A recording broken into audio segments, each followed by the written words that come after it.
I think the really exciting thing about Pizza Bianca is the unbelievable pedigree that she possesses. Obviously, we're talking about a filly that won the Breeders' Cup as a 2-year-old in very impressive fashion. But just from a pedigree standpoint, to me, it's just it's an amazing collection of the who's of the last half century. She's by Fastnet Rock, who truly was really one of the first legitimate international sires. She's been very special from day one. One, because of her pedigree. She's got a remarkable pedigree. She's won the Breeders' Cup. We've been trying to win a race at the Breeders' Cup for quite a few years, and she's done it, which is great. So on paper, we had two choices: going to the Breeders' Cup, which was just a touch ambitious, or to run in the stakes in New York at the same time, where she would have been odds-on favorite. And Mr. Flay was always a pretty strong opinion. Wanted to go to the Breeders' Cup. He was right. It just shows that nothing works according to plan in racing. We expected her to be stalking, saving ground, make one run, and but we ended up last at one stage, so forget about the stalking part. But Rosé never panicked. He still saved ground, and she had the most beautiful run from the quarter pole to the wire, and she just had finished everybody, and she won. So thank you, Rosé Ortiz, and thank you for the filly, because obviously she had the talent.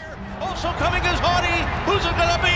Pizza Bianca gives Christophe Clement his first Breeders' Cup. And then it was Malavath, followed by Hardy in the juvenile. She's very good looking. She's average size, powerful, very deep shoulder, very strong hind leg. She's not at all small, but she's not over big. She's just perfectly, very well balanced, with a gorgeous head. And I don't think she can look much better than what she does at the moment. I think that when you look at Pizza Bianca, she epitomizes what Bobby Flay's commitment is to the industry and what he's trying to accomplish as a breeder.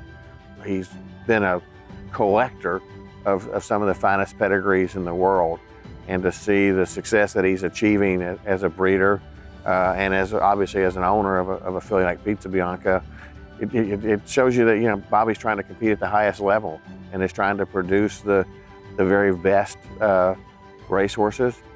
Very few people have access to that kind of pedigree. I mean, it's a remarkable pedigree. Mr. Flay bought the dam, I think, for $2 million. I mean, it's a very difficult pedigree to have access to. She's a Grade 1 winner from a Grade 1 family, which is a huge deal. She can still run. She's sound. She's a gorgeous-looking filly. So you could have fun as a 4-year-old and then retire as a Broodmare prospect.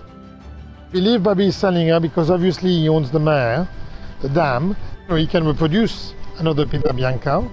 And whenever you got a Broodmare band as good and as strong as he does, once in a while you got to cash in order to stay at that top level. They're really talking, Bobby Flay is becoming in the States what General Lee used to be in England, which is, small number of mares, but just the best. And in order to stay at that level, you've got to be able to get to cash in once in a while. And it's a great story for our industry to see a high-profile participant in our industry like Bobby, win a Breeders' Cup race. I mean, it's like the perfect script last year, when she wins the Breeders' Cup. It's great to have the representation of somebody like Bobby, but more important than the participation, it's his passion. It's his love for the game. It's his love for the horse. It's his desire to be, a great breeder and to be a great owner and a great industry representative. And we're all fortunate that he has this passion for the thoroughbred business, and we hope he continues to have great success as both a breeder and as an owner.